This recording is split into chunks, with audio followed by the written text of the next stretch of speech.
Hi hello welcome back to Shreyansh Pramod YouTube channel. ಎಲ್ಲರೂ ಹೇಗಿದ್ದೀರಾ? ಚೆನ್ನಾಗಿದ್ದೀರಾ ಅಂತ ಭಾವಿಸ್ತೀನಿ. ನಾನು ಕೂಡ ತುಂಬಾ ಚೆನ್ನಾಗಿದ್ದೀನಿ. ಲಾಸ್ಟ್ ವ್ಲಾಗ್ ನಿಮಗೆಲ್ಲರಿಗೂ ಇಷ್ಟ ಆಗಿರುತ್ತೆ ಅಂತ ಅಂದ್ಕೊತೀನಿ. ಒಂದು ಶೂಟ್ಸಿಂದು ಒಂದು ಸ್ವಲ್ಪ ವೀಡಿಯೋಸ್ ಎಲ್ಲ ಶೂಟ್ ಮಾಡಿದ್ದಾರೆ. ಅದು ಯಾವಾಗ ಬರುತ್ತೆ ಅಂತ ಗೊತ್ತಿಲ್ಲ. ಬಂದರೆ ಖಂಡಿತವಾಗ್ಲೂ ನಾನು ನಿಮಗೆ ಇನ್ಫಾರ್ಮ್ ಮಾಡ್ತೀನಿ. ಇನ್ನೊಂದು ಬಂದು ಶ್ರೇಯಾಂಶ್ ಅಂಗನವಾಡಿ ಸೆಕೆಂಡ್ ಡೇ ನೆನ್ನೆ ಸ್ವಲ್ಪ ಹತ್ತನಂತೆ, ಬಟ್ ಅಂಗನವಾಡಿಯಲ್ಲಿ ಕೂತಿದ್ದ, ಅದೊಂದು ಸಮಾಧಾನ. ಓಕೆ, ಇದಿಷ್ಟು ಲಾಸ್ಟ್ ವ್ಲಾಗ್ ಆಗಿತ್ತು. ಇವತ್ತಿನ ವ್ಲಾಗ್ ಸ್ಟಾರ್ಟ್ ಮಾಡೋಣ. ಅದಕ್ಕೂ ಮುಂಚೆ ಇನ್ನೂ ಯಾರ್ಯಾರು ನನ್ನ ಯೂಟ್ಯೂಬ್ ಚಾನಲ್ ಸಬ್ಸ್ಕ್ರೈಬ್ ಮಾಡಿಲ್ಲ, ಬೇಗ ಸಬ್ಸ್ಕ್ರೈಬ್ ಮಾಡ್ಕೊಳ್ಳಿ. ಹಾಗೆ ಸೈಡಲ್ಲಿ ಬೆಲ್ ಐಕಾನ್ ಇದೆ, ಅದು ಕೂಡ ಪ್ರೆಸ್ ಮಾಡೋದ್ರಿಂದ ನಾನು ಫಸ್ಟ್ ವೀಡಿಯೋ ಅಪ್ಲೋಡ್ ಮಾಡಿದ ತಕ್ಷಣ ನಿಮಗೆ ನೋಟಿಫಿಕೇಷನ್ ಬರುತ್ತೆ. ಹಾಗೆ ನೀವೇ ನನ್ನ ವೀಡಿಯೋನ ಫಸ್ಟ್ ವ್ಯೂ ಮಾಡ್ಬೋದು. ಮತ್ತು ಇವತ್ತು ಸ್ಪೆಷಲ್ ಏನಂದರೆ 2 ಸ್ಪೆಷಲ್ ಡೇ ಇದೆ. ಒಂದು ಬಂದು ಪುಲ್ವಾಮಾ ಅಟ್ಯಾಕ್, ಇನ್ನೊಂದು ಬಂದು ಇಂದ ವ್ಯಾಲೆಂಟೈನ್ಸ್ ಡೇ ನನಗೇನು ಅಷ್ಟು ಇಂಪಾರ್ಟೆಂಟ್ ಅಂತ ಅನ್ಸೋದಿಲ್ಲ. ಈವನ್ ಪ್ರಮೋದ್ ಅವ್ರಿಗೂ ಅಷ್ಟೇ ವ್ಯಾಲೆಂಟೈನ್ಸ್ ಡೇ ಅಂತ ಇವತ್ತು ಗೊತ್ತೇ ಇಲ್ಲ. ಇವತ್ತು ಪುಲ್ವಾಮಾ ಅಟ್ಯಾಕ್ ಅಲ್ವಾ ಅಂತ ಹೇಳ್ತಾ ಇದ್ದಾರೆ. ಎಕ್ಸಾಕ್ಟ್ಲಿ ನಾವು ಅದ್ರ ಬಗ್ಗೆ ಕಾನ್ಸಂಟ್ರೇಟ್ ಮಾಡಬೇಕು. ನಮ್ಮ ಸೋಲ್ಜರ್ಸ್ ಎಷ್ಟು 50+ ಸೋಲ್ಜರ್ಸ್ನ ನಾವು ಕಳ್ಕೊಂಡಿದ್ದೀವಿ. ಅವ್ರ ಫ್ಯಾಮಿಲಿ ಎಷ್ಟು ದುಃಖ ಪಟ್ಟಿರುತ್ತೆ. ಹಾಗಾಗಿ ಅಷ್ಟು ಸೋಲ್ಜರ್ಸಿಗೆ ನಮ್ಮದು ಎಲ್ಲರ ಕಡೆಯಿಂದ ಒಂದು ಸಲ್ಯೂಟ್ನ ತಲುಪಿಸ್ತಾ ಅವ್ರ ಆತ್ಮಕ್ಕೆ ಶಾಂತಿ ಇರಲಿ. ಆ ಸೋಲ್ಜರ್ಸ್ ಸಾಯೋದು ಇದು ಕಡಿಮೆ ಆಗ್ತಾ ಹೋಗಲಿ. ನಮ್ಮ ಸೋಲ್ಜರ್ಸ್ ಯಾವಾಗಲೂ ಗೆದ್ದು ಬರಲಿ. ಎಲ್ಲ ಅಟ್ಯಾಕಲ್ಲೂ ಅವ್ರು ಗೆಲ್ಲಬೇಕು ಅಂತ ಹೇಳ್ಬಿಟ್ಟು ಹೇಳ್ತಾ ಇವತ್ತಿನ ಡೇನ ಸ್ಟಾರ್ಟ್ ಮಾಡೋಣ. ಇವತ್ತೇನಿಲ್ಲ ಗೈಸ್, ಡೈಲಿ ರೊಟೀನ್ ಏನಿದೆ ಅದೇ ರ್ಯಾಂಡಮಾಗಿ ಇವತ್ತು ಡೇನ ಸ್ಟಾರ್ಟ್ ಮಾಡ್ತಾಯಿದ್ದೀನಿ. ಕ್ಲಾಸಿಗೆ ಹೋಗಬೇಕು. ಮತ್ತು ಮಿಥುನ್ ಅಂತ ನನ್ನ ಜೂನಿಯರ್ ಇದ್ದಾನೆ, ಅವನದೊಂದು ಸ್ವಲ್ಪ ಅವನಿಗೆ ಏನು ವೆಬ್ಸೈಟಲ್ಲಿ ಸ್ವಲ್ಪ ಎಲ್ಲ ಪ್ರಾಡಕ್ಟ್ಸ್ನೆಲ್ಲ ಆ್ಯಡ್ ಮಾಡೋದು ಹೇಗೆ ಅಂತ ಅದ್ರ ಬಗ್ಗೆ ಸ್ವಲ್ಪ ಕನ್ಫ್ಯೂಷನ್ಸ್ ಇದೆ. ಅವನಿಗೆ ಸ್ವಲ್ಪ ಅದ್ರ ಬಗ್ಗೆ ಎಕ್ಸ್ಪ್ಲೇನ್ ಮಾಡೋಣ ಅಂತ ಅಂದ್ಕೊಂಡಿದ್ದೀನಿ. ಅವನಿಗೆ ಎಕ್ಸ್ಪ್ಲೇನ್ ಮಾಡ್ತಾ ನನಗೂ ಸ್ವಲ್ಪ ಅದರ ಬಗ್ಗೆ ನಾಲೆಡ್ಜ್ ಸಿಗುತ್ತೆ. ಯಾಕಂದರೆ ಅದು ಮಾಡಿ ತುಂಬಾ ದಿನಗಳೇ ಆಯಿತು, ತಿಂಗಳುಗಳೇ ಆಯಿತು ಮಾಡಿ. ಇವಾಗ ಅವನಿಗೆ ಹೇಳ್ಕೊಡ್ತಾ ನನಗೂ ರಿವಿಷನ್ ಆಗಿಬಿಡುತ್ತೆ. ಹಾಗಾಗಿ ಅವ್ನು ಬರ್ತಿದ್ದರೆ ನಮ್ಮ ಜೊತೆ ಒಂದು ಸ್ವಲ್ಪ ಅದ್ರ ಬಗ್ಗೆ ಡಿಸ್ಕಷನ್ ಆಗುತ್ತೆ. ಮೇ ಬಿ ಇವತ್ತಿಲ್ಲ ನಾಳೆ ನಮ್ಮ ಸರ್ ಬರ್ಬೋದು. ಅವ್ರು ಬಂದರೆ ನಾನು ಕ್ಲಾಸ್ ಹೋಗಬೇಕಾಗುತ್ತೆ. ಯಾಕಂದರೆ ನಿನ್ನೆ ಮೆಸೇಜ್ ಹಾಕಿದ್ದಾರೆ, ಬರ್ತೀವಿ ಅಂತ ಹೇಳಿದ್ದಾರೆ. ನೋಡೋಣ, ಕೇರಳದಿಂದ ಬಂದರೆ ನನಗೂ ಯೂಸ್ ಆಗುತ್ತೆ. ಯಾಕಂದರೆ ಇವಾಗ ನಾನು ಮಾಡ್ತಿರೋದೆಲ್ಲ ಕರೆಕ್ಟ್ ಇದೆ ಅಂತ ಅವ್ರ ಹತ್ರನೇ ಕರೆಕ್ಷನ್ಸ್ ಮಾಡ್ಕೊಬೋದು. ಇದಿಷ್ಟು ಇವತ್ತಿನ ಬ್ಲಾಗ್ ಆಗಿರುತ್ತೆ ಅಂತ ಅಂದ್ಕೊತೀನಿ. ನೋಡೋಣ ಇದಕ್ಕೆ ಇನ್ನೂ ಎಕ್ಸ್ಟೆಂಡಾಗಿ ಏನಾದರೂ ಇರುತ್ತಾ ಅಂತ. ಓಕೆ, ಇವಾಗ ಕೆಳಗೆ ಹೋಗೋಣ. ಶ್ರೇಯಾಂಶ್ ಇವತ್ತು ಎದ್ದಿದ್ದಾನೆ. ಮತ್ತು ಇನ್ನೊಂದು ಮೇನ್, ಇವತ್ತು ಶ್ರೇಯಾಂಶಿಗೆ ಅಂಗನವಾಡಿಗೆ ಪ್ರಮೋದ್ ಇಲ್ಲ ಅಂದರೆ ಮಿಥುನ್ ಕರ್ಕೊಂಡೋಗಿ ಬಿಟ್ಟು ಬರೋದು. ಅವನು ಅಲ್ಲೋಗಿ ಕುತ್ಕೊತಾನ ಇವ್ರು ಕರ್ಕೊಂಡೋದಾಗ ಅಂತ ಅದೇ ನನಗೆ ಡೌಟ್ ಆಗಿಬಿಟ್ಟಿದೆ. ನಾನು ಅದೇ ಏನಾದರೂ ಒಂದೊಂದಿಗೆ ಪಾಲಿಷ್ ಮಾಡಿ ಕೂರಿಸ್ಬರ್ತೀನಿ. ಇವ್ರು ಇವಾಗ ಹೆಂಗೆ ಕೂರಿಸ್ಬರ್ತಾರೋ ನನಗಂತೂ ಗೊತ್ತಿಲ್ಲ. ಅವ್ನು ನೆನ್ನೆನೇ ಹೇಳಿದ್ದಾನೆ, ದಿವ್ಯನೇ ಕರ್ಕೊಂಡು ಹೋಗ್ಬೇಕು ನಂಗೆ ಅಂಗನವಾಡಿಗೆ, ಬೇರೆ ಯಾರೂ ಬರಬಾರ್ದು ಅಂತ. ನೋಡೋಣ, ಇವತ್ತು ಕೂತ್ಕೊಳ್ಳಿ, ಸ್ವಲ್ಪ ಎಲ್ಲ ಕಲೀಲಿ ಅಂತ. ಆ್ಯಕ್ಚುಲಿ 2 ಡೇಸ್ ಹೋಗಿದ್ದಾನೆ. ಅವರು ಅಷ್ಟು ಏನೂ ಕಲಿಸಿಲ್ಲ. ಯಾಕಂದರೆ ಮಗು ಇವಾಗ ಬಂದ ತಕ್ಷಣ ಅವ್ರು ಓದು ಅಂತ ಟಾರ್ಚರ್ ಮಾಡಿದೆ. ನಾಳೆಯಿಂದ ಅವ್ರು ಹೋಗಲ್ಲ ಅಂತ ಟೀಚರಿಗೆ ಚೆನ್ನಾಗಿ ಗೊತ್ತು. ಮಾಸ್ಟರ್ ಮೈಂಡೆಡ್ ಟೀಚರ್ ಅಲ್ವಾ, ಹಾಗಾಗಿ ಅವ್ರು ಇನ್ನೂ ಏನೂ ಸ್ಟಾರ್ಟ್ ಮಾಡಿಲ್ವಂತೆ. ಇನ್ನು ಸ್ವಲ್ಪ ದಿನ ಅವನ್ನೆಲ್ಲ ಜೊತೆ ಅಡ್ಜಸ್ಟ್ ಆದಮೇಲೆ ಅವರು ಎಲ್ಲ ಸ್ಟಾರ್ಟ್ ಮಾಡ್ತೀನಿ ಅಂತ ಹೇಳಿದ್ದಾರೆ. ನೋಡೋಣ ಅವನು ಏನು ಕಲ್ತ್ಕೊಂಡು ಬರ್ತಾನೆ ಅಂತ. ಮೇನ್ ನನಗೆ ಈ ಕಲಿಬೇಕು, ABCD ಕಲಿಬೇಕು, ಬರೆಯೋಕ್ಕೆ. ಓರಲ್ಲಿ ಎಲ್ಲ ಗೊತ್ತಿದೆ ಅಂತ ನಾನು ಫಸ್ಟೇ ಹೇಳಿದ್ದೀನಿ, ಬರೆಯೋಕ್ಕೆ ಕಲಿಬೇಕು. ಅದು ಕಲ್ತು ನನಗೆ ಅವ್ನು ಬಂದು ತೋರಿಸ್ಬೇಕು, ಎಲ್ಲ ಬರ್ದು ದಿವ್ಯಾ ನೋಡು ನಾನು ಬರ್ದಿದ್ದೀನಿ ಅಂತ. ಅದೊಂದು ಆಸೆ ಉಂಟು. ಅದು ಯಾವಾಗ ಆಗುತ್ತೆ ಅಂತ ಗೊತ್ತಿಲ್ಲ. ಅದಕ್ಕಾಗಿ ನಾನು ತುಂಬ ವೆಯ್ಟ್ ಮಾಡ್ತಾ ಇದ್ದೀನಿ. ಈಗ ಸದ್ಯಕ್ಕೆ ಕೆಳಗೆ ಹೋಗೋಣ. ಅಮ್ಮ ಏನು ಬ್ರೇಕ್ಫಾಸ್ಟ್ ಮಾಡಿದ್ದಾರೆ ನೋಡೋಣ, ತಿನ್ಬಿಟ್ಟು ಹೊರಡೋಣ. ಮತ್ತು ಪ್ರಮೋದವ್ರು ನನ್ನ ಜೊತೆ ಇವತ್ತು ಬರ್ತಾ ಇಲ್ಲ, ಸ್ವಲ್ಪ ಲೇಟಾಗಿ ಆಫೀಸಿಗೆ ಹೋಗ್ತಾ ಇದ್ದಾರೆ. ಇವಾಗ ನಾನು ಒಬ್ಬಳೇ ಹೋಗ್ಬೇಕು ಗೈಸ್, ಅದೊಂದು ಸ್ವಲ್ಪ ಬೇಜಾರಾಗ್ತುಂಟು. ಬನ್ನಿ ಕೆಳಗೆ ಹೋಗೋಣ. ಇವತ್ತು ನಮ್ಮನೆ ಬ್ರೇಕ್ಫಾಸ್ಟ್ ಬಂದು ನೀರು ದೋಸೆ ಹಾಕಿ ಚಿಕನ್ ಕರಿ. ಈ ಕಾಂಬಿನೇಷನ್ ನಂಗೆ ತುಂಬಾ ಇಷ್ಟ. ಅದು ಅಲ್ಲದೆ ನೀರು ದೋಸೆ ಜೊತೆ ಮೀನು ಸಾಂಬಾರು ಸಖತ್ತಾಗಿರುತ್ತೆ. ಗಾಯ್ಸ್, ಇವಾಗ ಅಚ್ಚನ ಅಂಗಡಿಗೆ ಬ್ರೇಕ್ಫಾಸ್ಟ್ ತಗೊಂಡು ಹೋಗ್ತಾ ಇದ್ದೀನಿ. ಇದು ಫ್ರೈಡೇ, ಮಡಿಕೇರಿಯಲ್ಲಿ ಮಾರ್ಕೆಟ್ ಇವತ್ತು. ಹಾಗಾಗಿ ಗಾಡಿ ಸಿಗೋದು ಡೌಟು. ಬರೋ ಗಾಡಿ ಎಲ್ಲ ಫುಲ್ ಆಗಿ ಹೋಗ್ತಾ ಇರುತ್ತೆ. ಯಾವುದಾದ್ರು ಒಂದು ಗಾಡಿ ಸಿಕ್ಕರೆ ಸಾಕು ನನಗೆ ಮಡಿಕೇರಿ ತಲುಪೋ ತನಕ. ನೋಡೋಣ ಯಾವ ಗಾಡಿ ಸಿಗುತ್ತೆ ಅಂತ. ಆಟೋ ಆರ್ ಬಸ್ ಯಾವ್ದು ಸಿಕ್ಕರೂ ಹತ್ಕೊಂಡು ಹೋಗ್ತಾನೇ ಇರೋದು. ಇವತ್ತು ಬ್ರೇಕ್ಫಾಸ್ಟ್ ನೀವು ನೋಡಿದ್ರಲ್ಲ, ನೀರು ದೋಸೆ ನಂಗೆ ತುಂಬಾ ಇಷ್ಟ ಗೈಸ್. ನೀರು ದೋಸೆ ಮತ್ತು ಚಿಕನ್ ಸಾಂಬಾರು, ಅವ್ರು ನೀರು ದೋಸೆ ಮೀನು ಸಾರು, ಯಮ್ಮಿ. ಈಗ ಒಬ್ಬಳೇ ನಡ್ಕೊಂಡು ಹೋಗೋದಂದರೆ ಬೋರ್ ಹೊಡೆಯುತ್ತೆ. ಪ್ರಮೋದರಾದ್ರೂ ಇದ್ದರೆ ಚೆನ್ನಾಗಿರುತ್ತೆ, ಮಾತಾಡ್ಕೊಂಡು ಹೋಗ್ಬೋದು. ಇವು ಒಬ್ಬಳೇ ಮಾತಾಡ್ತಿದ್ರೆ ಅದಕ್ಕೆ ನಾನು ನಿಮ್ಮ ಜೊತೆ ಮಾತಾಡೋದು. ನಂಗೆ ಬೋರ್ ಹೊಡಿಯುತ್ತಲ್ಲ, ಅದಕ್ಕೆ ನಿಮ್ಮ ಜೊತೆ ಮಾತಾಡ್ಕೊಂಡು ಹೋಗೋದು. ಇನ್ನು ಅಚ್ಚನ ಅಂಗಡಿಗೆ ಕೊಟ್ಬಿಡೋಣ. ಇವಾಗಷ್ಟೇ ಮಡಿಕೇರಿ ರೀಚ್ ಆದೆ. ನಾನು ಹೋಗಿ ಅರ್ಧ ಗಂಟೆ ಆಗಾದಮೇಲೆ ನನಗೆ ಒಂದು ಆಟೋ ಸಿಕ್ತು ಗೈಸ್. ಇವಾಗ ಹೋಗ್ತಾ ಇದ್ದೀನಿ. ಇನ್ನು ಎಷ್ಟು, ಇನ್ನು ಅರ್ಧ ಗಂಟೆ ಅಲ್ಲ, ಇನ್ನೊಂದು ಕಾಲು ಗಂಟೆ, ಇನ್ನು ಕಾಲು ಗಂಟೆ ಟೈಮ್ ಇದೆ ನನಗೆ ಬಸ್ ಬರೋಕ್ಕೆ. ಗೌರ್ಮೆಂಟ್ ಬಸ್ ಸ್ಟ್ಯಾಂಡಲ್ಲಿ ಹೋಗಿ ನೋಡೋಣ ಇವತ್ತು ಗೌರ್ಮೆಂಟ್ ಬಸ್ ಇದೆಯಾ ಅಂತ. ಇಲ್ಲ ಅಂದರೆ ಪ್ರೈವೇಟ್ ಬಸ್ಸಲ್ಲಿ ಹೋಗ್ಬೋದು.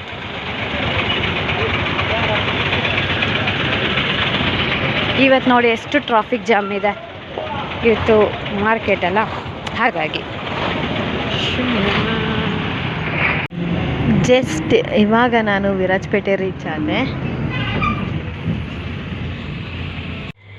ಗೈಸ್. ಇವಾಗ ಇನ್ಸ್ಟಿಟ್ಯೂಟ್ ತಲುಪೆ. ಲಿಫ್ಟ್ ಆನಲ್ಲಿತ್ತು, ಹಾಗೆ ಲಿಫ್ಟಲ್ಲೇ ಹೋಗೋಣ ಅಂತ ಹೋಗ್ತಾ ಇದ್ದೀನಿ.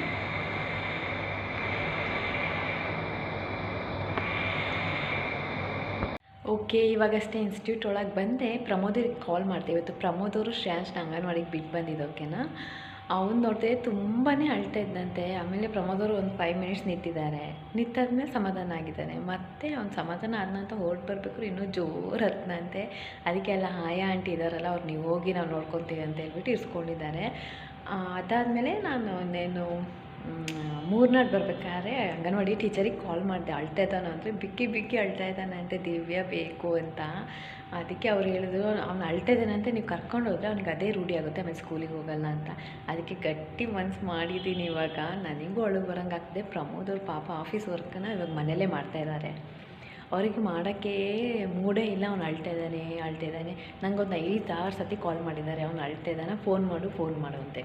ಅವಾಗವಾಗ ಫೋನ್ ಮಾಡಿದೆ. ಅವ್ರಿಗೂ ಹಿಂಸೆ ಆಗುತ್ತೆ. ಇವರೇನು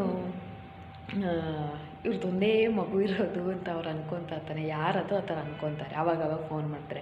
ಅವನಕ್ಕಿಂತ ಸಣ್ಣ ಮಕ್ಕಳು ಎಲ್ಲ ಇದ್ದಾರಲ್ಲ, ಹಾಗಾಗಿ ನಾನು ಅವ್ರಿಗೆ ಹೇಳಿದ್ದೀನಿ, ಅವನಕ್ಕಿಂತ ಸಣ್ಣವರಿದ್ದಾರೆ, ನೀವೇನು ಬೇಜಾರು ಮಾಡ್ಕೊಳಕ್ಕೆ ಹೋಗಬೇಡಿ ಅಂತ. ಆದರೂ ಅವ್ರಿಗೆ ಸಮಾಧಾನ ಇಲ್ಲ, ನನಗೂ ಸಮಾಧಾನ ಇಲ್ಲ. ಬಟ್ ಆದ್ರೂ ಏನೂ ಮಾಡೋಕ್ಕಾಗೋದಿಲ್ಲ ಅಲ್ವಾ. ಇವಾಗ ಕ್ಲಾಸಲ್ಲಿದ್ದೀನಿ, ವರ್ಕ್ ಮಾಡ್ತಾ ಇದ್ದೀನಿ ಕೂತ್ಕೊಂಡು. ನೋಡೋಣ ಎಷ್ಟೇ ಆಗುತ್ತೆ ಇವತ್ತು ಅಷ್ಟು ಮಾಡಿರ್ತೀನಿ. ನನ್ನ ವಾಯ್ಸ್ ಒಂದು ಕಿಚ್ಕಿಚ್ಚಿದೆ ಗೈಸ್, ಜಾಸ್ತಿ ಮಾತಾಡೋಕ್ಕಾಗ್ತಾಯಿಲ್ಲ. ಮತ್ತು ಶೋಲ್ಡರೆಲ್ಲ ಪೇನ್ ಇರೋದ್ರಿಂದ ಇದು ಕ್ಯಾಮ್ರಾ ಕೂಡ ಹೋಲ್ಡ್ ಮಾಡೋಕ್ಕಾಗ್ತಿಲ್ಲ. ಆದರೂ ವೀಡಿಯೋ ಮಾಡಬೇಕಲ್ಲ ಅಂತೇಳ್ಬಿಟ್ಟು ಮಾಡ್ತಾಯಿದ್ದೀನಿ. ನೋಸ್ ಬ್ಲಾಕ್ ಆಗಿದೆ, ವಾಯ್ಸ್ ಚೇಂಜ್ ಆಗಿದೆ, ಕಣ್ಣೆಲ್ಲ ಊದ್ಕೊಂಡಿರೋ ಥರ ಅನಿಸ್ತಿದೆ ನನಗೇನೆ. ಒಳಗಡೆ ಜ್ವರ ಇದೆಯಾ ಏನಂತಲೇ ಗೊತ್ತಾಗ್ತಿಲ್ಲ. ಒಂಥರ ಸುಸ್ತು ಫೀಲ್ ಆಗ್ತುಂಟು. ಆದರೂ ಕ್ಲಾಸಿಗೆ ಬಂದಿದ್ದೀನಿ, ನಂದೇನು ವರ್ಕ್ ಇದೆ ಮಾಡಿ ಮುಗಿಸೋಣ ಅಂತ. ಗೈಸ್, ಇವಾಗಷ್ಟೇ ಮೇಕೇರಿ ತಲುಪಿದೆ. ನಾನು ಪ್ರಮೋದವರು ಇವಾಗ ಹೋಗಿ ಶ್ರೇಯಾಂಶ್ನ ಕರ್ಕೊಂಡು ಬರೋಣ ಅಂತ. ನೋಡೋಣ, ಪ್ರಮೋದವ್ರು ಬಂದರು. ಇವಾಗ ಹೋಗಿ ಕರ್ಕೊಂಡು ಬರ್ತೀವಿ. ಆಯ್ತು, ಇವರು ವರ್ಕ್ ಟೈಮಲ್ಲಿ ಇವಾಗ ಬಂದಿದ್ದಲ್ಲ. ಇವಾಗ ನನಗೆ ಬೈತಾರೆ, ಇವಾಗ ನಿಂದು ವೀಡಿಯೋ ಬೇರೆ ನಿನಗೆ ಅಂತ.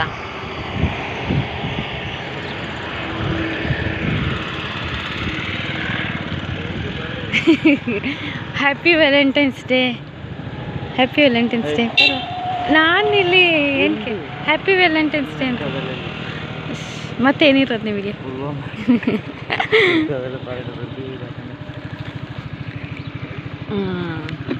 ಹಾಂ, ಆಯ್ತು. ಓಕೆ, ಇವಾಗ ಶ್ರೇಯಾಂಶ್ನ ಕರ್ಕೊಂಡು ಬರ್ತೀನಿ. ಗೈಸ್, ನನ್ನ ವಾಯ್ಸ್ ಫುಲ್ಲು ಚೇಂಜ್ ಆಗಿಬಿಟ್ಟಿದೆ ನೋಡಿ. ಗೈಸ್, ಇವಾಗ ಅಂಗನವಾಡಿಗೆ ಹೋಗ್ತಾ ಇದ್ದೀನಿ. ಪ್ರಮೋದವ್ರಿಗೆ ಬನ್ನಿ ಅಂದರೆ ಅವ್ರ ಟೀಚರ್ ಬೈತಾರಲ್ಲ, ಬೇಗ ಬಂದಿದ್ದೀವಿ ಅಂತ. ಅದಕ್ಕೆ ನೀನೇ ಹೋಗಿ ಕರ್ಕೊಂಡು ಬಾ ಅಂತೆ. ಅದಕ್ಕೆ ಇವಾಗ ಹೋಗ್ತಾ ಇದ್ದೀನಿ. ಶ್ರೇಯಾಂಶ್ ಏನು ಮಾಡ್ತಾಯಿದ್ದಾನೋ ಗೊತ್ತಿಲ್ಲ, ನೋಡೋಣ.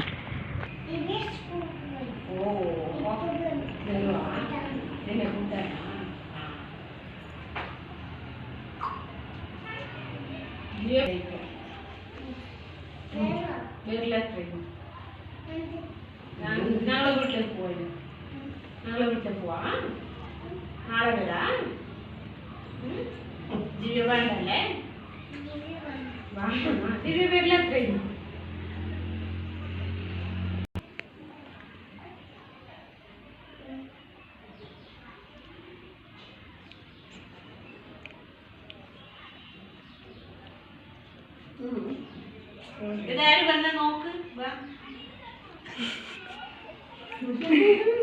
ನಿಮ್ಮನ್ನ ಕರ್ಕೊಂಡೋಗಕ್ಕೆ ಯಾರೋ ಬಂದಿದ್ದಾರೆ. ಯಾರು ಹೇಳಿ ನೋಡೋಣ. ಯಾರಿರ್ಬೋದು ಕರ್ಕೊಂಡೋಗಕ್ಕೆ ಬಂದಿದ್ದು? ಅಲ್ಲ, ಇನ್ನೊಬ್ಬರು ಬಂದಿದ್ದಾರೆ. ಯಾರು? ಅವರಲ್ಲ, ಇನ್ನೊಬ್ರು ಯಾರೋ ಬಂದಿದ್ದಾರೆ ಶ್ರೇಯಾಂಶನ ಕರ್ಕೊಂಡೋಗಕ್ಕೆ. ಯಾರಿರ್ಬೋದು ಅದು? ಹಾಂ, ಅಲ್ಲ, ನೀವು ಹೇಳಿ ಯಾರಿರ್ಬೋದು? ಅಚ್ಚನ, ಅಚ್ಚಮ್ಮನ, ಅಚ್ಚಚ್ಚನ?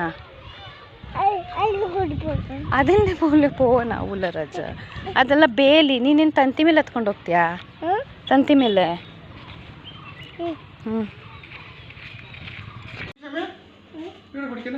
ಇವಡೆ ಬೇಡ, ಇದಿಲ್ಲಿ ಇಟ್ಟೋಳಿ ಹಿಂಗೇನೆ. ಕುಡ್ಕಿ. ಅದು ಬಿಡ್ಕಿ.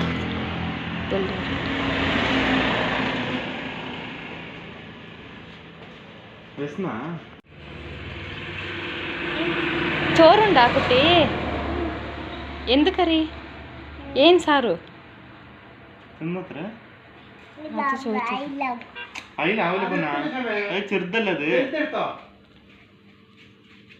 ಅದೆಲ್ಲ ಉಲ್ಟಾ ಉಲ್ಟಾ ಕೂತು സ്ട്രൈറ്റ് ആക്കി വെച്ചല്ലോ. ആ, എവിടെ വരുന്നുണ്ട്? ഇതാ, ഇത് കുത്ത്, വലുതായെങ്കിൽ വരൂ.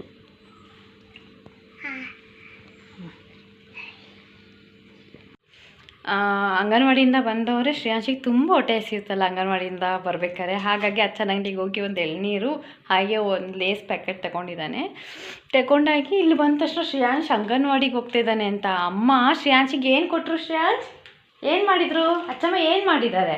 ಎಂತ ಸರ್ಪ್ರೈಸ್? ಬರೀ ಏನು ಕೊಟ್ಟರು? ಏನು ಸರ್ಪ್ರೈಸ್ ಇದು? ಏನು ಸರ್ಪ್ರೈಸ್ ಕೊಟ್ಟಿದ್ದು ಅಚ್ಚಮ್ಮ ನಿಮಗೆ? ಇದೇನಿದು? Bedsheet, blanket. ಅಲ್ಲ ಅದು. ಗೈಸ್, ಅವನು ಅಂಗನವಾಡಿಗೆ ಹೋಗಿ ಬಂದಲ್ವಾ, ಅದಕ್ಕೆ ಅವನಿಗೋಸ್ಕರ ಅಮ್ಮ ಒಂದು ಬೆಡ್ಶೀಟ್ ತಗೊಂಡಿದ್ದಾರೆ ಬ್ರೌನ್ ಕಲರ್, ಅವನಿಗೆ ಸರ್ಪ್ರೈಸ್ ಅಂತ. ಏನು ಮತ್ತಿದೇನಿದು? ತಡೀರಿ ಒಂದು ನಿಮಿಷ. ಹಾಗಾಗಿ ಅವನಿಗೆ ಸರ್ಪ್ರೈಸ್ ಅಂತೆ ಅಮ್ಮ ಬೆಡ್ಶೀಟ್ ತೆಗೆದು ಕೊಟ್ಟರು. ಇವಾಗ ಫುಲ್ ಖುಷಿಯಾಗಿದ್ದಾನೆ. ಇವಾಗ ಮತ್ತೆ ನಾಳೆಯಿಂದ ಅಂಗನವಾಡಿಗೆ ಹೋಗ್ತಾನೆ ಅವನು. ಅವನಿಗೆ ಡೈಲಿ ಸರ್ಪ್ರೈಸ್ ಕೊಟ್ಟರೆ ಹೋಗ್ತಾರಂತೆ ಅಂಗನವಾಡಿಗೆ. ಅಲ್ಲ ಶ್ರೇಯಾಂಶ್? ನಾಳೆ ಅಂಗನವಾಡಿಗೆ ಹೋಗ್ತೀರಾ? ನಾಳೆ ಅಂಗನವಾಡಿಗೆ ಹೋಗ್ತೀರಾ? ಯಾರು ಕೊಟ್ಟಿದ್ದು ನಿಮಗೆ ಸರ್ಪ್ರೈಸ್ ಇದು? ಚೆನ್ನಾಗಿದೆಯಾ? ಇಷ್ಟ ಆಯ್ತಾ? ಎಲ್ಲರಿಗೂ ಹೇಳಿ ಹೇಗಿದೆ ನನ್ನ ಸರ್ಪ್ರೈಸ್ ಕೇಳಿ. ಸರ್ಪ್ರೈಸ್ ಹೇಗಿದೆ? ಚೆನ್ನಾಗಿದೆಯಾ? ನೋಡಿ ಹಂಗೆ ಕಡಿದು ನೋಡಿ. ಇದೇನು ತಿಂತಾ ಇರೋದು ಶ್ರೇಯಾಂಶ್? ಏನದು? ಕುರ್ಕುರೆ. Potato chips.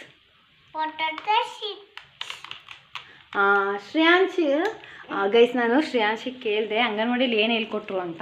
ಅವ್ನು ಬರೀ ನಾನು ಹೇಳ್ಕೊಟ್ಟಿದ್ದೆ 1 2 3 4 ABCD ಅದನ್ನೇ ಹೇಳ್ತಿದ್ನ. ಅದಕ್ಕೆ ಬರೀ ನಾನೇ ಹೇಳ್ಕೊಟ್ಟಿದ್ನೇ ಹೇಳ್ತಿದ್ಯಾ? ಅಂಗನವಾಡಿಯಲ್ಲಿ ನಿನಗೇನು ಹೇಳ್ಕೊಟ್ಟಿಲ್ವ ಅಂದರೆ, ಅಲ್ಲಿ ಬರೀ ದೊಡ್ಡವರಿಗೆ ಹೇಳ್ಕೊಟ್ರಂತೆ ಅಲ್ಲ ಮಗನೇ? ಯಾರಿಗೆ ಹೇಳ್ಕೊಟ್ರು ಅಲ್ಲಿ ಅಂಗನವಾಡಿಯಲ್ಲಿ? ದೊಡ್ಡವ್ರಿಗೆ. ಶ್ರೇಯಾಂಶಿಗೆ ಹೇಳ್ಕೊಟ್ಟಿಲ್ವಾ?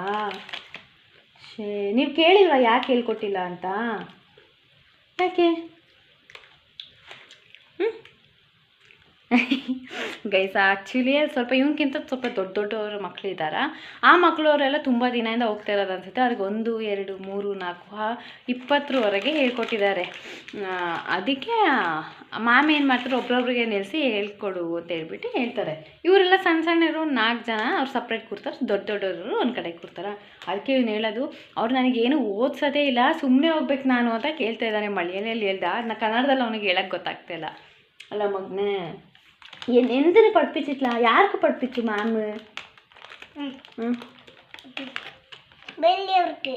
അതെയോ? ಶ್ರೇಯಾಂಶ್ ചോദിച്ചിട്ടില്ലേ എനിക്ക് പഠിപ്പിക്കുന്നു ചോദിച്ചിട്ടില്ലേ? എന്തിനുമാ? എന്താ എന്തിനു ചോദിച്ചിട്ടില്ല? അറിയില്ലേ? പിന്നെ എന്ത് കാണിക്കണം? ശരി, സൊന്നിനെ കാണിക്കാം. ഇന്നും കണ്ടത് ഇങ്ങോട്ട് ಎಂದಾಗ್ಲೂ ಬರ್ರಿ ಕನ್ನಡಕ್ಕೆ ಸೋಂತಾಯಿದೆ. ಗೈಸ್ ಇವತ್ತು ಫ್ರೈಡೇ ಅಲ್ವಾ, ಮಾರ್ಕೆಟ್, ಹಾಗಾಗಿ ಐಸ್ ಕ್ರೀಮ್ ಗಾಡಿ ಮನೆ ಹತ್ರನೇ ಬರುತ್ತೆ. ಶ್ರೇಯಾಂಶಿಗೆ ಒಂದು ಕೋನ್ ತಗೊಂಡಿದ್ದೀವಿ. ಹಾಗೆ ನನಗೆ ಬ್ಲ್ಯಾಕ್ ಕರೆಂಟ್ ಕೋನ್ ಬೇಕಾಗಿತ್ತು. ಅವರೆಲ್ಲರೂ ಬ್ಲ್ಯಾಕ್ ಕರೆಂಟ್ ಕೋನಲ್ಲಿಲ್ಲ, ಫ್ಯಾಮಿಲಿ ಪ್ಯಾಕ್ ಇದೆ ಅಂತ. ಹಾಗಾಗಿ ಫ್ಯಾಮಿಲಿ ಪ್ಯಾಕ್ ಇಸ್ಕೊಂಡಿದ್ದೀವಿ. ನಂಗೆ ಗೊತ್ತಿಲ್ಲ ಬ್ಲ್ಯಾಕ್ ಕರೆಂಟ್ ಅದು ಅಂತ. ಅಯ್ಯಯ್ಯೋ, ಬ್ಲ್ಯಾಕ್ ಕರೆಂಟ್ ಅದು. ಆ ಸ್ಪೂನ್ ತಗೊಂಬಂದಿದ್ದೀನಿ.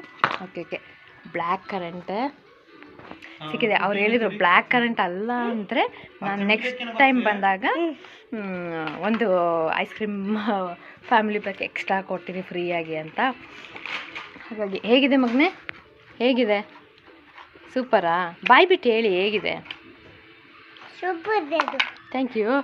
ಮಿಸ್ಟಿ, ನಮ್ಮ ಮಿಸ್ಟಿಗಂತೂ chocolate flavour, ice cream flavour ಅಂದರೆ ಪಂಚ ಪ್ರಾಣ. ನಾವೇನೋ ಡೈರಿ ಮಿಲ್ಕ್ ತಿಂದು ಅದು ಇದು ಪ್ಯಾಕೆಟ್ ಎಸೆದ್ರೆ ತಿನ್ಕೊಂಡು ಕುತ್ಕೊಂಡ್ಬಿಡ್ತಾನೆ ಹಂಗೆ. ನಾನು ಶ್ರೇಯಾಂಶ್ ಐಸ್ ಕ್ರೀಮ್ ತಿನ್ಕೊಂಡು ಕುತ್ಕೊಂಡಿದ್ವಿ. ಅಷ್ಟೊತ್ತಿಗೆ ಅಮ್ಮ ಮೀಟಿಂಗ್ ಹೋದವರು ವಾಪಸ್ ಮನೆಗೆ ಬಂದರು. ಮನೆಗೆ ಬಂದವರು ಬೆಳಗ್ಗೆ ನಮ್ಮ ತೋಟದಲ್ಲಿ ಸ್ವಲ್ಪ ಕಾಫಿ ಎಲ್ಲ ಕುಯ್ಯೋಕ್ಕಿತ್ತು. ಅದು ಕುಯ್ದು ಅಲ್ಲೇ ತೆಂಗಿನ ಮರ ಇದೆ, ಅಲ್ಲಿಂದ ಸ್ವಲ್ಪ ಗರಿಗಳನ್ನೆಲ್ಲ ತಂದಿದ್ರು. ಅದರಲ್ಲಿ ಇವಾಗ ಪರ್ಕೆ ಮಾಡೋಣ ಅಂತ ಎಲ್ಲ ಕ್ಲೀನ್ ಮಾಡ್ತಾ ಕುತ್ಕೊಂಡಿದ್ದಾರೆ. ಗೈಸ್, ನಾನಿವತ್ತು ಇನ್ಸ್ಟಿಟ್ಯೂಟಿಂದ ಸ್ವಲ್ಪ ಬೇಗನೆ ಬಂದೆ ಮನೆಗೆ. ಯಾಕಂತ ಆವಾಗಲೇ ನನಗೆ ಅಲ್ಲಿಂದ ಇನ್ಸ್ಟಿಟ್ಯೂಟಿಂದ ಬರಬೇಕಾದ್ರೆ ಹೇಳೋಕ್ಕಾಗಿಲ್ಲ, ಅದಕ್ಕೆ ಇವಾಗ ಹೇಳ್ತಾ ಇದ್ದೀನಿ. ಏನಂದರೆ ನನಗೆ ತುಂಬ ದಿನದಿಂದ ಏನಂದರೆ ಬಿ ಪಿ ಲೋನಾ ಬಿ ಪಿ ಹೈನಾ ಅಂತ ಹೇಳಿ ಗೊತ್ತಿಲ್ಲ, ತುಂಬಾ ಸ್ವೆಟ್ ಆಗಿಬಿಡ್ತೀನಿ. ಹಾಗೆ ಇವತ್ತು ಕೂಡ ತುಂಬ ಸ್ವೆಟ್ ಆಗ್ತಾಯಿದ್ದೆ, ಕೈಕಾಲೆಲ್ಲ ನಡ್ಗೋದು ಆ ಥರ ಎಲ್ಲ. ಅದೇ ತಲೆನೋವು ಜಾಸ್ತಿ ಇತ್ತು. ಆ ಥರ ಇದ್ದರೂ ಸಹ ನಾನು ಒಂದು ಸತಿ ಅಂತೂ ವಾಮಿಟ್ ಆಗ್ತಾಯಿತ್ತು, ಆದರೂ ನಾನು ಮನೆಗೆ ಬಂದಿಲ್ಲ. ಏನಕ್ಕೆ ಬಂದೆ ಅಂತ ಹೇಳಿದರೆ, ಒನ್ ಥಿಂಗ್, ಸರ್ ಕ್ಲಾಸ್ ತಗೊಂಡಿಲ್ಲ ನಮ್ಮ ಜೂನಿಯರ್ಸ್ ಅವರಿಗೆ. ಹಾಗಾಗಿ ನನಗೂ ಕ್ಲಾಸ್ ಕೇಳೋಕ್ಕೆ ಅಂತ ಟೈಮ್ ಸಿಗೋದಿಲ್ಲ. ಅಂದರೆ ಕ್ಲಾಸ್ ಅವ್ರಿಗೆ ತಗೊಂಡಿಲ್ಲ ಅಂದರೆ ನಾನು ಹೇಗೆ ಕ್ಲಾಸ್ ಕೇಳಲಿ ಅಲ್ವಾ. ಮತ್ತು ಇನ್ನೊಂದು ಶ್ರೇಯಾಂಶ್ನ ಅಂಗನವಾಡಿಗೆ ಬಿಟ್ಟಿದ್ನಲ್ವ, ಆ ಟೆನ್ಷನಿಗೆ ತಲೆನೋವು ಬಂತ ಗೊತ್ತಿಲ್ಲ. ಏನೋ ಒಂಥರ ಫೀಲ್ ಆಗ್ತಾಯಿತ್ತು ನನಗೆ, ಮನೆಗೆ ಹೋಗೋಣ ಅಂತ. ಹಾಗಾಗಿ ಆಂಟಿನೂ ಸಹ ಹೇಳಿದ್ರು ತುಂಬ ಸುಸ್ತಾಗಿದೆ ಮನೆಗೆ ಹೋಗು ಅಂತ. ಅಲ್ಲಿಂದ ಬಸ್ ಹತ್ಕೊಂಡು ಬರಬೇಕಾರೆಲ್ಲ ತುಂಬ ಸುಸ್ತಿತ್ತು ಗೈಸ್. ಇನ್ನೇನು ಮೇಕರಿ ತಲುಪಕ್ಕಾದೆ, ಅಂಗನವಾಡಿ ನೋಡ್ತಿದ್ದಂಗೆ ನನ್ನ ಸುಸ್ತೆಲ್ಲ ಹೋಗೇ ಬಿಟ್ಟಿದೆ. ಮತ್ತು ಬಂದೊಳೆ ಪ್ರಮೋದವ್ರು ಹೇಳಿದ್ರು ಅಲ್ಲೇ ಮೇಕೆರಿಲಿ ಇಳ್ಕೊ ಅಂಗನವಾಡಿ ಹತ್ರ, ಬಂದು ನಿಮ್ಮಿಬ್ರನ್ನ ರಿಸೀವ್ ಮಾಡ್ಕೊತೀನಿ ಅಂತ. ಬಟ್ ಬಸ್ಸು ಬರ್ತಾ ಇರೋದಕ್ಕೆ ನಾನು ಅಂಗನವಾಡಿ ನೋಡ್ತಾ ಹಂಗೆ ಸ್ಟ್ರಕ್ ಆಗಿಬಿಟ್ಟಿದ್ದೀನಿ. ಬಂದು ಇಲ್ಲಿ ನಾನು ಯಾವಾಗಲೂ ಬಸ್ ಹತ್ತಿದ್ದೀನಲ್ಲ, ಸ್ಟ್ಯಾಂಡ್ ಹತ್ರ ಬಂದು ನಿಂತ್ಕೊಂಡ್ಬಿಟ್ಟಿದ್ದೀನಿ. ಆಮೇಲೆ ಪ್ರಮೋದವ್ರು ಬಂದು ಕರ್ಕೊಂಡೋಗಿ ಶ್ರೇಯಾಂಶ್ನ ನನ್ನ ಮನೆಗೆ ಕರ್ಕೊಂಬಂದರು. ಏನಂತ ಗೊತ್ತಿಲ್ಲ, ಯಾಕೆ ಹಿಂಗಾಯ್ತು ಇವತ್ತಂತ ಗೊತ್ತಿಲ್ಲ. ಬಟ್ ಶ್ರೇಯಾಂಶ್ನ ಇವತ್ತು ತುಂಬ ಮಿಸ್ ಮಾಡಿಕೊಂಡೆ. ಇಲ್ಲೇ ಮನೇಲಿದ್ದಿದ್ರೆ ಇಲ್ಲೇ ಹತ್ರ ಅಲ್ವಾ, ಹೋಗಿ ಕರ್ಕೊಂಬೋಗೋದು ಅಂತ ಅನಿಸ್ತಿತ್ತು. ಹೊಸಪೇಟೆಯಲ್ಲಿ ದೂರ ಅಲ್ವಾ. ಪ್ರಮೋದವ್ರು ಹೇಳಿದ್ರು ಅವ್ನು ತುಂಬ ಅಳ್ತಿದ್ದಾನೆ ಅಂತ. ನಾನು ಆವಾಗಲೇ ಹೇಳಿದಾಗ ಅಂಗನವಾಡಿ ಟೀಚರ್ಗೂ ಕಾಲ್ ಮಾಡಿದಾಗ ಅವ್ರು ಹೇಳಿದ್ರು ಇವಾಗ ಸಮಾಧಾನ ಆಗಿದ್ದಾನೆ ಅಂತ. ಆದರೂ ನನಗೇನೋ ಒಳಗೆ ಒಂಥರ ಫೀಲ್ ಆಗ್ತಿತ್ತು. ಆಮೇಲೆ ಅವನ್ನ ಕರ್ಕೊಂಬಂದಮೇಲೆ ಇವಾಗ ಸಮಾಧಾನ ಆಗಿದೆ.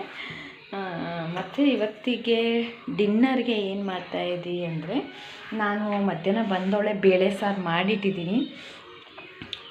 ಚೆನ್ನಾಗಿದೆ ಬೇಳೆ ಸಾಂಬಾರು ಮಾಡಿಟ್ಟಿದ್ದೀನಿ. ಮತ್ತು ಇವತ್ತು ಬೇಳೆ ಸಾಂಬಾರು ಯಾಕೆ ಮಾಡಿದೆ ಅಂದರೆ, ನೆನ್ನೆ ಮಿಥುನ್ ಫಿಶ್ ತಂದಿದ್ನಲ್ಲ, ಅಮ್ಮ ಮಸಾಲೆ ಹಚ್ಚಿಟ್ಟಿದ್ದಾರೆ. ಫಿಶ್ ಫ್ರೈ ಜೊತೆ ಬೇಳೆ ಸಾರು ಅನ್ನ ತುಂಬಾ ಚೆನ್ನಾಗಿರುತ್ತೆ ಕಾಂಬಿನೇಷನ್. ಹಾಗಾಗಿ ರಸ ಏನಾದರೂ ಮಾಡೋಣ ಅಂತೇಳ್ಬಿಟ್ಟು ಅಮ್ಮನೇ ಹೇಳಿದರು. ಹಾಗಾಗಿ ಬೇಳೆ ಸಾರೇ ಮಾಡೋಣ, ಅದೇ ಚೆನ್ನಾಗಿರುತ್ತೆ ಅಂತೇಳ್ಬಿಟ್ಟು ನಾನು ಬೇಳೆ ಸಾರು ಮಾಡಿದ್ದೀನಿ. ಇನ್ನೇನಿಲ್ಲ, ಹಾಲು ಕುಡಿದ್ಬಿಡ್ತೀನಿ. ಎಲ್ಲ ಕೆಲಸ ಮುಗೀತು. ಪ್ರಮೋದವ್ರು ಒಂದು ಮೂವಿ ತಗೊಂಡು ಬಂದಿದ್ದಾರೆ. ಮೂವಿನ ನೋಡಿಕೊಂಡು ಕುತ್ಕೊಳ್ಳೋಣ ಅಂತ. ಇವತ್ತು ಹೆಂಗೆ ತಲೆನೋವೇ ಇಲ್ಲ ಗೈಸ್, ಇವಾಗ ತಲೆನೋವು ಇಲ್ಲ, ಆದರೆ ಗಂಟಲು ತುಂಬ ನೋವು ಇದೆ. ಇದು ಮಾತಾಡೋಕ್ಕಾಗೋದಿಲ್ಲ. ನಾನು ವಾಯ್ಸ್ ಚೇಂಜ್ ಆಗಿದೆ, ನಿಮಗೆ ಗೊತ್ತಾಗುತ್ತೆ ಅಂತ ಅಂದ್ಕೊತೀನಿ. ನೋಸು ಕೂಡ ಬ್ಲಾಕ್ ಆಗಿದೆ, ಏನು ಮಾಡೋದು, ಸರಿ ಆಗುತ್ತೆ. ಓಕೆ, ಲಾಸ್ಟ್ ಬ್ಲಾಗಿಗೆ ಒಂದು ಕಮೆಂಟ್ ಬಂದಿತ್ತು, ಫೋಟೋಶೂಟ್ ಅಂತ ಹಾಕಿದ್ನಲ್ಲ ಆ ತಮ್ನೇಲ್, ಅದಕ್ಕೆ ಅನುಷಾ ದಿಲೀಪ್ ಅನ್ನೋರು ಕಮೆಂಟ್ ಹಾಕಿದ್ದಾರೆ. ಏನು ಶೂಟ್ ಅದು ಸರ್ಪ್ರೈಸ್ ಅಂತ. ಆ್ಯಕ್ಚುಲಿ ಅದು ಸರ್ಪ್ರೈಸೇ. ಅದು ರಿವೀಲ್ ಆದ ತಕ್ಷಣ ನಾನು ಬಂದು ಯೂಟ್ಯೂಬಲ್ಲಿ ರಿವೀಲ್ ಮಾಡ್ತೀನಿ ಅದೇನು ಶೂಟ್, ಯಾಕೆ ಮಾಡಿದ್ದು ಅಂತೆಲ್ಲ. ಅಲ್ಲಿ ತನಕ ಅದು ಸಸ್ಪೆನ್ಸ್ ಆಗಿರಲಿ ಅಂತ. Thank you Anusha Dileep ma'am, ನನಗೆ ಕಮೆಂಟ್ ಮಾಡಿದ್ದಕ್ಕೆ ಥ್ಯಾಂಕ್ ಯು ಸೋ ಮಚ್. ಇದೇ ಥರ ನಮ್ಮ ವೀಡಿಯೋಸ್ನ ವ್ಯೂ ಮಾಡಿ, ಲೈಕ್ ಮಾಡಿ, ಶೇರ್ ಮಾಡಿ, ಸಬ್ಸ್ಕ್ರೈಬ್ ಮಾಡಿ. Thank you so much. ಇವತ್ತಿನ ಕಿವಿ ಮಾತು.